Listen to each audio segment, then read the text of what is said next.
The previous class we discussed about amoeba. Amoeba is a protozoa and its locomotive part is pseudopodia. Today we discuss the second example, paramecium. Paramecium lives in fresh water. Its locomotive part is cilia. Cilia is a hair-like structure which is present on its body. With the help of cilia, this paramecium moves from one place to another and also catches its food. Third example is Plasmodium, which causes malaria for human beings. Plasmodium is an unicellular organism. Plasmodium undergoes parasitic mode of nutrition because it lives on other living organisms. Plasmodium lives in RBC, that is red blood cell, and liver of human beings. It also lives in saliva and stomach of female Anopheles mosquito. Next topic is useful of protozoa. Protozoa helps in degradation of waste, that is decomposition of waste. Protozoa are food for aquatic animal like fish. So it acts as a link of aquatic food chain. Protozoa live in alimentary kennel of animals which helps for digesting the cellulose. Now let us move to the part AIDS. What is AIDS? AIDS is a full form of acute immunodeficiency syndrome. It is caused by virus. This disease is first recognized in 1980 in America. This AIDS virus killed WBC, white blood cell, which is present in our blood, and also this virus reduces the immunity of the body. Slowly it kills the human beings. Let us discuss the harmfulness of protozoa. Protozoa Entamoeba histolytica, which is present in human intestine, causes dysentery. Another protozoa, Entamoeba gingivalis, which is present on teeth, causes pyorrhea disease. Plasmodium causes malaria also.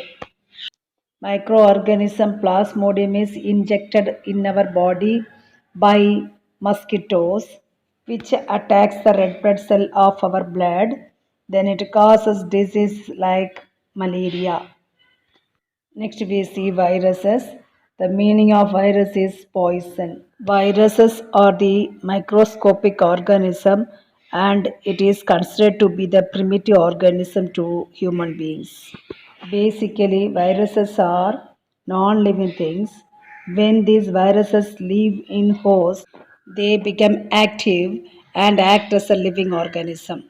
Viruses can be seen through under electronic microscope.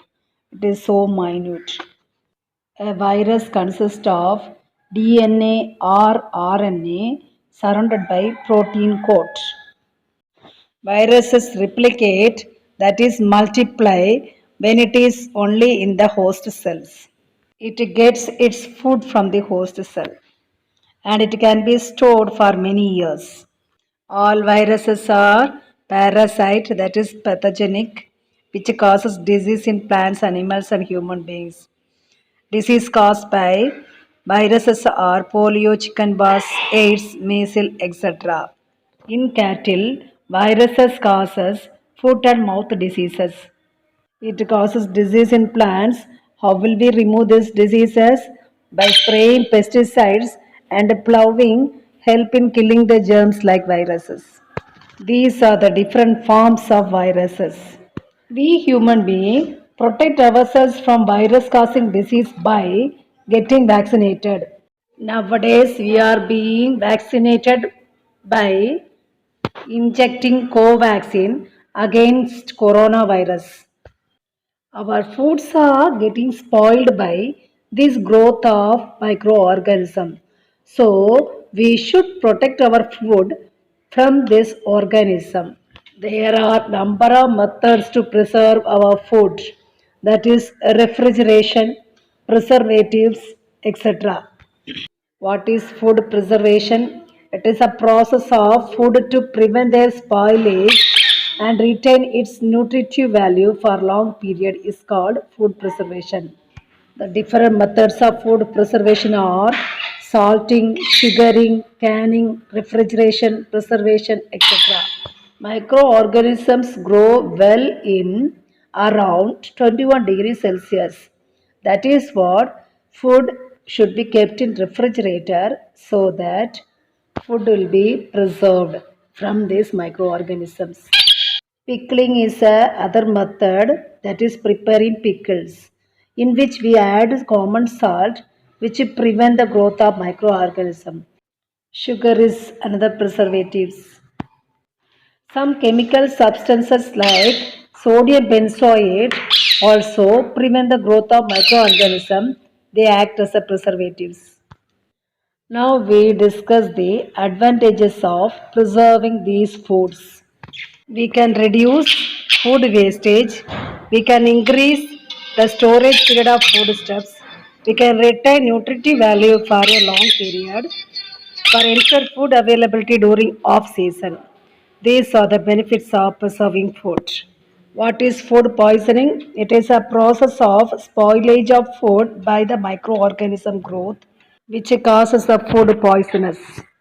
When we consume this poisoned food, it causes illness and even causes death also. So it is important to prevent the food from poisoning before it is consumed.